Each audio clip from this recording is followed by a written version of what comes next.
you've seen it. The ROG Xbox Ally X everywhere.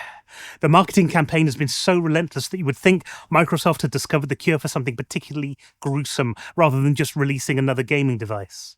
The specs look incredible. Zen 5 architecture. I've no idea what that means, but if it doesn't come cross-legged, I'm going to be very disappointed. 24 gig of RAM, which is more than most people's first 3 computers combined. More than my first 5, I think. Deep Xbox integration that makes the ecosystem feel less like a feature and more like a committed relationship. And you're thinking, right, this is it. This is finally the moment that I stop being that person who only games at a desk and I join the portable revolution that's apparently been happening all around me without me knowing. But here's where things get complicated because you're not actually new to PC gaming. Probably, you're a bit like me. You've been building rigs occasionally. You've been wrestling with driver updates for years. And it's given you this healthy skepticism of anything that promises to just work. You've probably dabbled with Android handhelds or Android phones and trying to run emulators with the reliability of a coin toss. You might have even installed Linux on something questionable from AliExpress, which taught you that technical specifications and actual user experience sometimes communicate through lawyers. So you know that launch hype and long-term satisfaction are two concepts that nod politely at each other from opposite ends of a very long room. The question isn't whether the Ally X is good, it demonstrably is. The question is whether it's the right device for you or whether you're about to make a purchase that will haunt you every time you open that particular drawer, the one where all your electronics go to die. Because here's the thing about the handheld market in late 2025. It's crowded enough that the Ally X has to actively elbow for attention. There are devices that cost half as much and deliver twice the user experience in specific scenarios. There are devices with better screens, better battery life, better ecosystems, and better value propositions. The Ally X is the loudest voice in the room right now, which is impressive until you remember that the loudest voice is rarely the wisest one.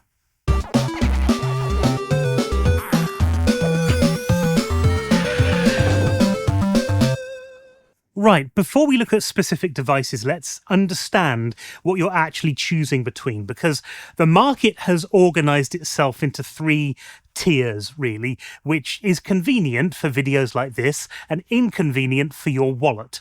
There's actually 4 tiers, but we'll get into that later. At the top tier, the flagship tier, these are the £1,000 plus performance leaders that exist to make you question your financial priorities. The ROG Xbox Ally X, which you've already seen 17 times this week in adverts that have followed you around the internet with disturbing precision. The Lenovo Legion Go 2, which is its direct competitor and has some rather compelling arguments of its own, assuming that you can hear them over the Ally X marketing. And the MSI Claw 8 AI Plus, which is powered by Intel and exists primarily to make you question whether you're willing to gamble on Intel's commitment to a market that isn't enterprise servers. I should mention before we continue that 4th tier of handhelds, they're the more expensive, the most expensive options out there, like the GPD Win 5, which starts at around $1,400 and can reach over $2,000 depending on configuration. But we're not covering devices like that here because we're targeting an entirely different market. The Win 5 uses AMD's Strix Halo architecture, and it delivers RTX 4060 class performance, which is incredibly impressive until you realize the power consumption is so extreme it can't rely on battery alone for serious gaming. It is less of a portable gaming device and it is more a very small desktop which can technically move between rooms if you're determined. Different philosophy, different compromises, different video? Maybe. Then you have the sensible tier, where most of us will actually end up once the initial excitement wears off and rationality returns like an unwelcome house guest. This is the realm of the Steam Deck OLED, which has proven itself over the years and likely dropped in price to the point where it's almost reasonable. The base model, ROG Xbox Ally, which offers most of the ecosystem benefits at a price point that allows you to maintain the illusion of financial responsibility, and and the original Legion Go, which has seen price cuts that transform it from expensive curiosity to legitimate option that deserves consideration. Finally, the current mainstream. The Nintendo Switch 2. It's not a PC handheld, but it exists and it will outsell all of the PC handhelds on this list combined, mostly because its target audience doesn't need to know what TDP settings are or why they might want to adjust them. Let's examine these contenders. We'll move quickly because you don't need me to read a spec sheet at you for 20 minutes as though you've suddenly forgotten how to use Google. The ROG Xbox Ally X is positioning itself as the performance king for the foreseeable future. It runs AMD's Ryzen Z2 Extreme with Zen 5 architecture, which can boost to 5 GHz when conditions are favourable, and it's feeling particularly motivated. You get 24 GB of RAM, which is either sensible future-proofing or complete overkill, depending on whether you're naturally optimistic about game requirements, I suppose. The 7-inch 1080p screen runs at 120 Hz, and there's an 80 watt-hour battery, and the whole thing is deeply integrated with Xbox and Game Pass in a way that makes the ecosystem feel less like a feature and more like a long-term commitment. This is Microsoft and Asus announcing that they want the premium handheld market, and they're not being remotely subtle about their intentions. The pitch is pretty straightforward. Buy this and you will still be content in 2027 when everyone else is watching their purchase age with increasing concern. The Lenovo Legion Go 2 takes a different philosophical approach entirely. It runs a comparable Zen 5 processor, so performance is on par with the Ally X, but its calling card is that 8.8-inch OLED display that makes you briefly forget that you're holding a handheld and wonder if you've accidentally stolen a small television. It runs at 144 Hz, it's HDR certified, and it makes other screens look like they've been stored in direct sunlight for a decade. The detachable controllers make a return from the original Legion Go, which means that it can function as a tablet for media consumption or tabletop gaming when you've grown tired of holding things. You get 32 GB of RAM and up to 1 TB of storage, which positions this firmly in the category of devices that think that they can replace half of your electronics. And they might actually be right. The MSI Claw 8 AI Plus is the wild card that keeps trying to get your attention at industry events. It's the only flagship running Intel's Core Ultra 7 from the Lunar Lake series, which gives it 32 GB of RAM and an 80 watt-hour battery. That crowns it as the endurance champion until somebody releases something bigger. The 8-inch display runs at 120 Hz, and you get 2 Thunderbolt 4 ports for connectivity that suggest professional ambitions. The entire value proposition rests precariously on Intel's ability to support PC gaming handhelds with consistent drivers and optimization, which is either a perfectly safe assumption or a spectacular gamble depending on whether you believe Intel can maintain interest in a project for longer than it takes to announce the next one. On to the sensible tier. The Steam Deck OLED isn't new, which is actually its greatest competitive strength. In a market obsessed with being the first, it's been around long enough that we know exactly what it is we're getting, and what it turns out to be is actually rather good. SteamOS just works without requiring you to troubleshoot anything. The HDR OLED screen is stunning enough to make you briefly resent other screens that you own. The user experience is polished to a degree that makes Windows on handheld feel like volunteering for unnecessary complexity. With a likely price drop, it's become the default recommendation for anybody who values their leisure time. Now, it won't run everything at maximum settings, and you know what? It's not going to run everything at all. The hardware is getting on a bit, but here's the critical difference. People who buy a Steam Deck know this going in. They're not buying it expecting a desktop replacement thing. They're buying it for the vast library that it handles brilliantly already, with streaming as a useful bonus feature for anything beyond its native capabilities. It's a device with clearly defined limits that it operates with beautifully, rather than a device that promises more than it can actually deliver. What it does run, it runs without making you wonder if you've accidentally enrolled in a systems administration course that you don't remember signing up for. The base model, ROG Xbox Ally, is the sensible entry point into the Xbox handheld ecosystem for people who appreciate ecosystem benefits but have limits. It runs the older Zen 4 architecture, which means that it won't set any performance records or win arguments about specifications, but it offers full Xbox integration and Game Pass access at a price that won't trigger concerned communications from your financial institution. This is for the person who wants the ecosystem without that flagship pricing, and who understands that good enough is frequently better than technically superior and twice the price. The original Legion Go has been transformed by the passage of time and the inevitability of price reductions. You still get that distinctive large screen, the detachable controllers, and solid Zen 4 performance that was impressive 18 months ago and remains respectable today.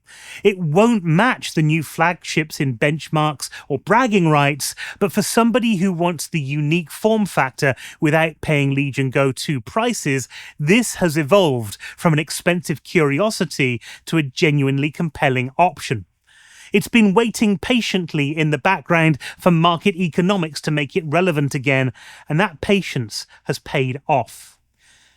But this is where we separate the clever purchases from the expensive lessons. Welcome to the 2027 test. We're going to project forward 2 years and see who is still pleased with their purchases and who learned something uncomfortable about the difference between specifications that look good on paper and satisfaction that feels good in practice.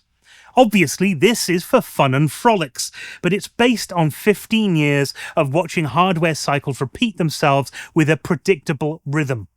The names change, the specifications improve, but the patterns of what ages well and what doesn't remains remarkably consistent. And those patterns are worth considerably more than any launch day review score. Let's start with the happy owners in 2027 because optimism is pleasant and we should enjoy it whilst it lasts. The person who bought the Ally X is rather pleased with themselves and will mention this fact at every bloody opportunity. That Zen 5 investment has aged like a sensible wine rather than milk left on the radiator. New AAA titles still run beautifully without requiring settings to be adjusted downwards in a depressing spiral. The 24 gigabytes of RAM that seemed excessive in 2025 now feels prudent, which is a word that makes excessive spending feel like wisdom. Game Pass continues delivering something, although you have to be able to command the annual GDP of a small Pacific island nation to be able to afford it. But the device feels as capable in 2027 as it did on launch day, which is frankly remarkable for technology. This owner bet on raw processing and longevity, and they were correct. And they'd like you to know this loudly at every bloody opportunity. The Legion Go 2 owner is still deeply in love with that screen, possibly to an unhealthy degree, just like Narcissus gazing into the water at their own reflection. 2 years later, it remains the best display on the handheld space, and that matters more than they initially expected when they were trying to justify the purchase. The versatility has proven genuinely useful rather than being a gimmick that sounded good in marketing. It's functioned as a gaming device, a media player, a portable workstation, and a tabletop system for party games, which means that it's pulled its weight and then some. The detachable controls have earned their keep through actual use rather than sitting unused like a gym membership. Although one did pop off and it's been lost down the back of the sofa. They were able to get a replacement though.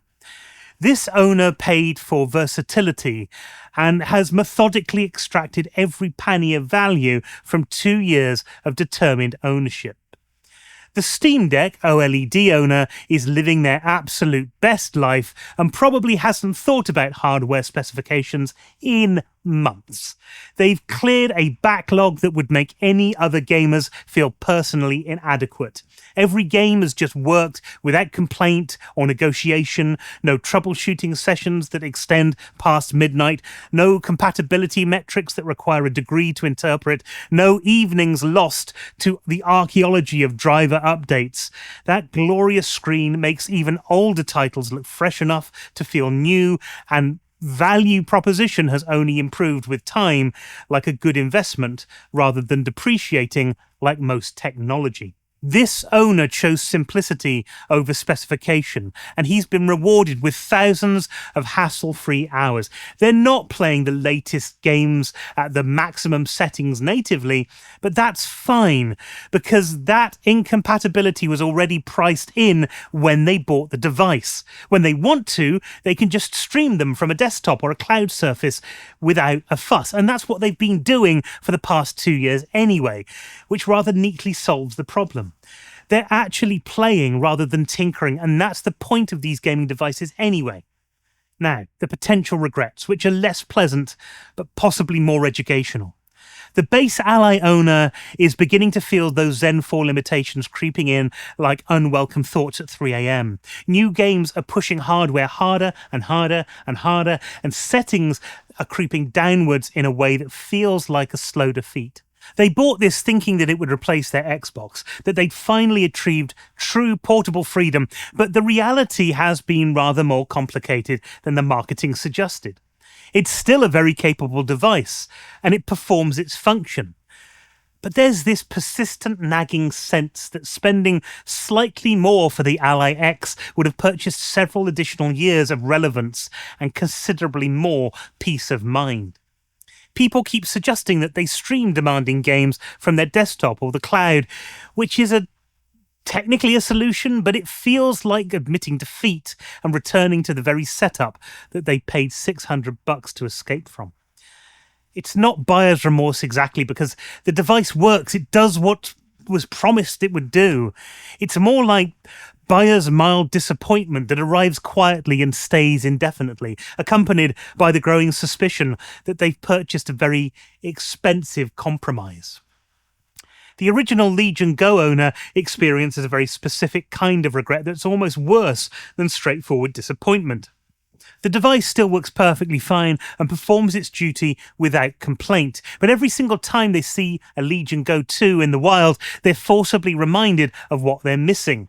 That OLED screen that makes their IPS display look apologetic, the performance bump that would have been useful, those refined controllers that address the concerns that they've just learned to live with over the years. They've secured good value for their money, but they're acutely and persistently aware of what they didn't get. And in consumer technology, awareness is its own particular form of suffering. And then there's the MSI Claw owner, and this is where it gets interesting, I suppose, because this purchase exists in a quantum state of outcomes. In the good timeline, Intel delivered on every promise and exceeded expectations. Driver support has been exceptional and consistent. Game compatibility is solid without requiring workarounds. The battery life advantage is real and meaningful enough to justify the gamble. This owner feels like an absolute genius for trusting Intel when everyone else played it safe with AMD. And they've got a unique device that accomplishes something that the competition can't quite match. They took the gamble and they won, and winning feels excellent.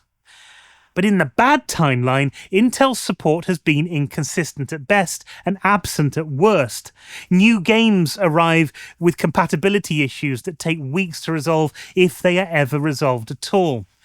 That excellent battery life is fundamentally undermined by the fact that half of the games that they actually want to play don't run properly or at all.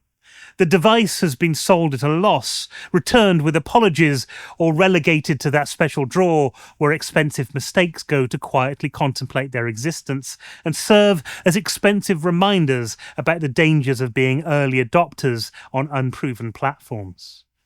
So, recommendations for the PC gamer buying their first handheld. If you're an Xbox loyalist who wants longevity and you're willing to pay for it, get the ROG Xbox Ally X. You're buying years of relevance. If you value user experience above raw specifications and your time is worth something, the Steam Deck OLED remains king.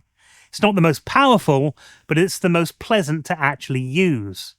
If you want a hybrid device with the best screen in the business and versatility matters to you, the Lenovo Legion Go 2 is in a class of its own. If you're budget conscious, but you want Game Pass access, the base ROG Xbox Ally is a sensible entry point. Just understand that you're trading longevity for affordability, and streaming games over downloading them should be considered to extend its life. And if you're a contrarian who values battery life and you're willing to gamble on Intel, the MSI Claw 8 AI Plus is your high-risk option. Just be comfortable with that risk. And having said all of that, all of these devices are impressive in their own way, and you may find something that I haven't highlighted is the reason that you choose one over another. All of that, of course, is perfectly valid. You know you better than I do.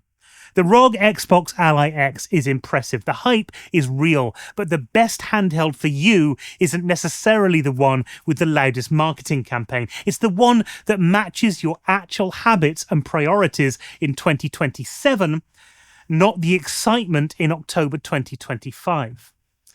Well, which one is it for you and why? Let me know in the comments below. And if you'd like to see more videos like this, hit the subscribe button.